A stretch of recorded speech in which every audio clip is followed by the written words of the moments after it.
Hello, this video is going to cover lesson 2.10 from App Development with Swift. The lesson covers auto layout and stack views. The video is part of a lecture that was recorded in spring of 2019. And what we're going to do is we're going to go ahead and actually create a new project, and we're going to talk about auto layout. So let's go into Xcode. We're going to create a new Xcode project. So I'll just go ahead and click on that. It'll be a single view again. What we're going to call it is Auto Layout Practice. And we'll click on Next. And I'll save it to my desktop and we'll leave it at that.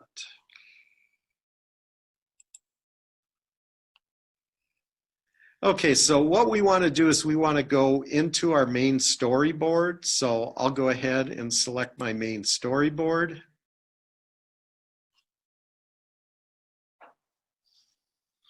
And what I'm going to do is I'm going to go ahead and add a button to my main storyboard. So, and I'm going to add it in the upper left-hand corner. So I'll just go ahead and click on button, or click on my object and find my button. And you can place it really nice and neatly up in the upper left-hand corner with the guidelines. So I will go ahead and place that. So what we're going to do next is we're going to go ahead and down below where you see View as iPhone XR, if you just go ahead and click on that, basically it provides you with the various devices that you can go ahead and check to see what this view looks like. So the one thing that you can do is you can go ahead and change the orientation of the view. So what I'm going to do is I'm going to click on the orientation button, and basically that'll orientate it to a landscape versus a portrait. And the other thing you can do, you can choose different font sizes if you like. iPhone 8 Plus, looks like the button's in about the same spot. You can orientate that over. Can orientate it back to portrait. And then what I'm going to do is I'm going to select the iPhone 8, which is as my view as down below. So I'll go ahead and select that. And what we're going to do next is we're just going to go ahead and center that button next. So in order to center it, you can just drag it down until you see the guidelines, the horizontal and vertical center guidelines, and you can just drop it in there. So now we've dropped it in there. So now what I want to do is I want to switch it to a landscape view. So we'll just go ahead and switch to a landscape view and look at what happened to our button. So anybody tell me, have any idea why it switched like that? Yeah, because it's using the same XY coordinates. So the XY was based on the portrait orientation when we created the button. So if you want the button to stay in the exact center regardless of screen size or orientation, you'll need to create a set of constraints or rules. This system of using constraints to make adaptive interfaces is called auto layout. So what we're going to do is we're going to switch our orientation back to portrait. And what we're going to do is we're going to go ahead and add a couple of constraints. So it'll leave it both horizontally and vertically in our container. So what we want to do is we want to go ahead and make sure our button is pressed. And then down below in the lower right-hand corner,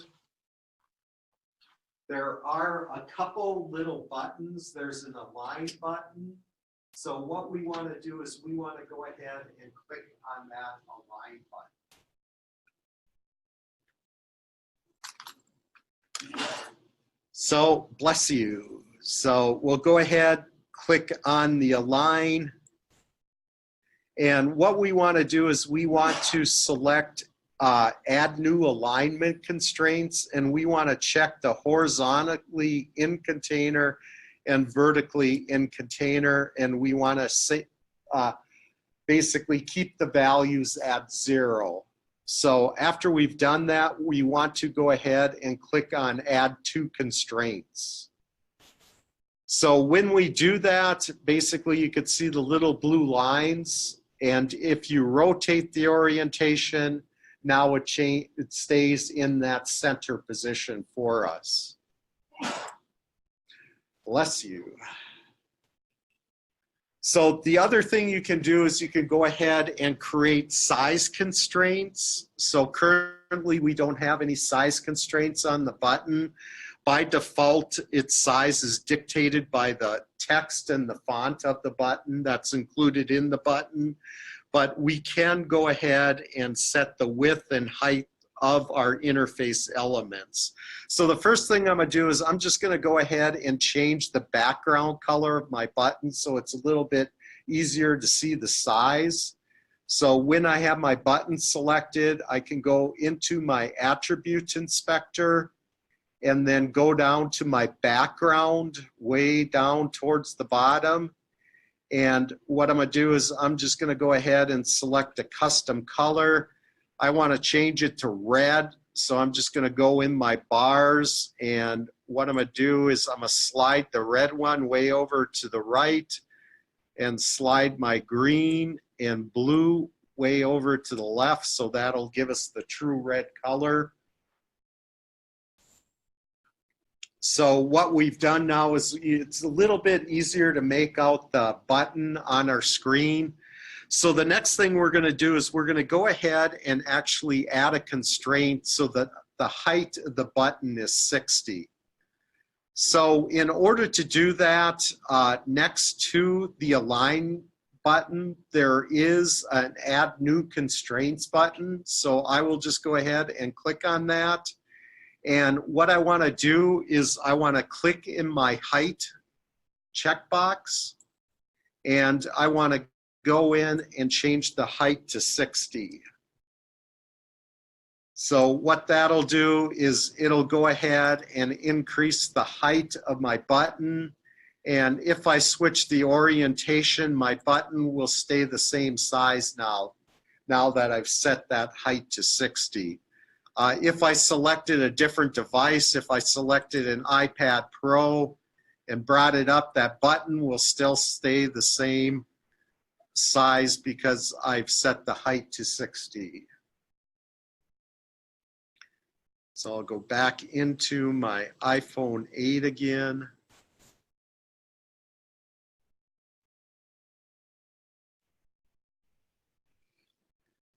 Oh, come on.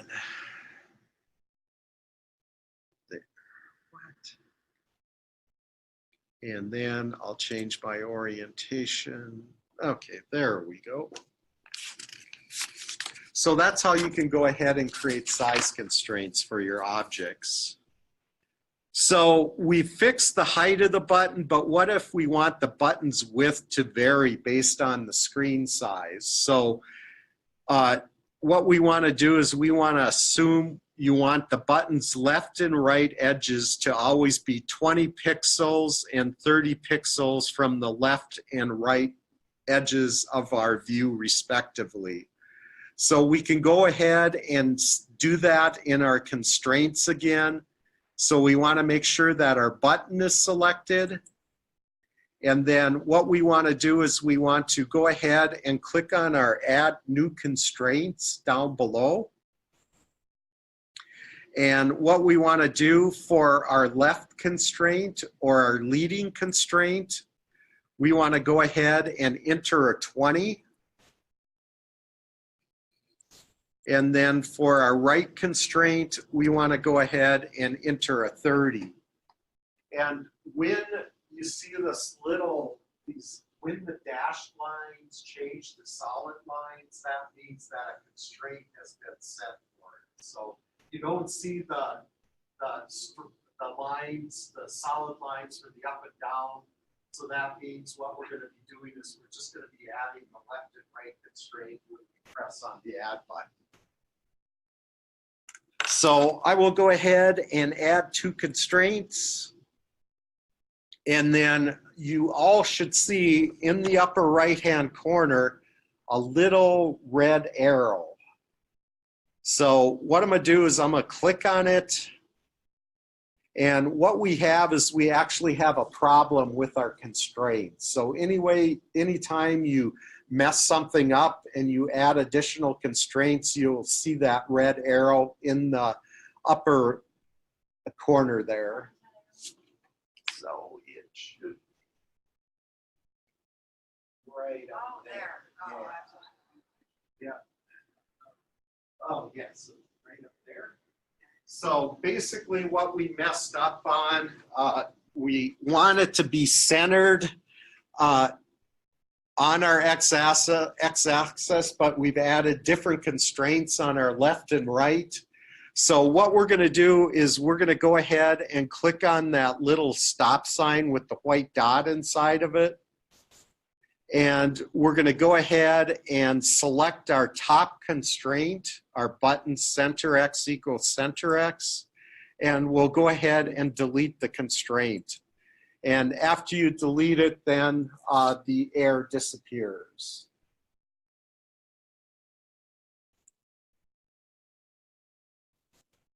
Okay, so what we're going to do next is we're just going to go ahead and run the button, or not run it, but we're just going to test it on various devices. So if you go ahead and change the orientation to landscape, what you're going to see is you're going to see your button stretched all across the landscape. If, say, for instance, if you go ahead and select the largest iPad Pro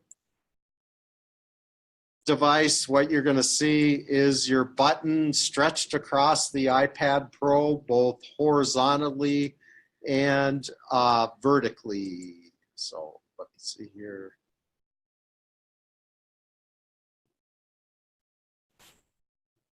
If it orientation ever changed, there we go. So now it's horizontally and vertically. So what I'm going to do is I'm going to go back in. And what we're going to do is we're going to go ahead and delete the button next. So I'm going to go back into my iPhone 8, and then I'm just going to go ahead and click on the button, and then you can just go ahead and hit the delete key, and that will delete your button from our scape. So, okay, I'm going to see if we can get through this next information. So what we're going to do is, so far what we've done is we've set up our constraints to a parent view. So our constraints were all set up to the size of the phone, but you can actually constrain your controls based on other controls that are next to them. So that's what we're going to do next is we're going to add some labels, and then we're going to set up constraints between those labels. So what we want to do is I'm going to go in, I'm going to select a label, type in label, and I will go ahead and add it. I'm going to add it towards the top of my storyboard. And then after I add the label, you can just go ahead and type your name in the label. So I'm just going to go ahead, type my name in that label. And then after I do it, then what we're going to do is we're going to set a couple constraints on that label.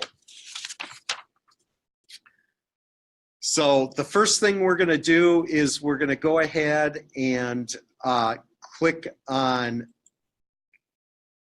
add new alignment constraints. And what we want to do is we want to check horizontally in the container. So we want that equal to 0. So we'll go ahead and select that and add that constraint. So now what it's done is it's basically put it horizontally centered. And then what we're going to do is we're going to click on the Add New Constraints button. And we're going to set the top constraint to 0. So if it's not set to 0, you can just type a 0 in the box.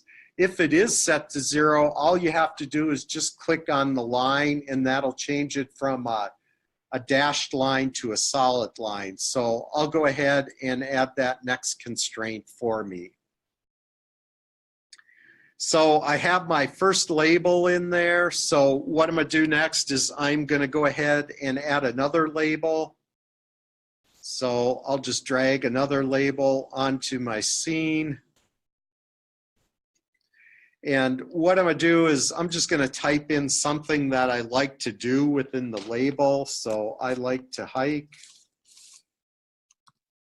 So I will go ahead and enter that. And now we're going to set constraints on I like to hike. So the first thing we're going to do is we're going to go into our Add New Constraints. And what we want to do is we want to add a top constraint to the label above it. So what we're going to do is we're just going to change the number to 20 for our top constraint and add that constraint to it. So now it added the little line there where we constrained it. And then we're going to go ahead and do the same. We're going to align it horizontally in our container. So I will just go ahead and add that one constraint to it. And now it's set up 20 pixels below. So the next thing I'm going to do is I'm just going to go ahead and add 3 more labels.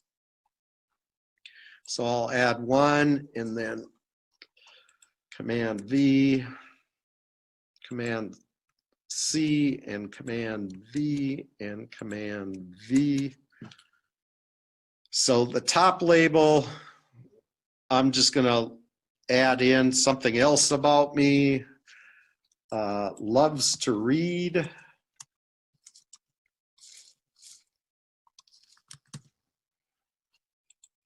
In the next label, I'm going to go ahead and has 4 cats, which we do. And then the final label, I'm going to go ahead and add in has 3 growing children. I don't know which are worse, the cats or the children. Okay, so I've updated the text. Now I want to go ahead and update the alignment. So in order to do that, what I'm going to do is I'm going to select my first label, hit the Shift key, and then select the other 2 labels. So I will just go ahead. So now I've selected the 3 labels. And then what I'm going to do is I'm going to add the constraints for them. I'm going to go ahead and center them horizontally. So I'll add those 3 constraints. And then I will go in and add a new constraint up above. I will change it to 20.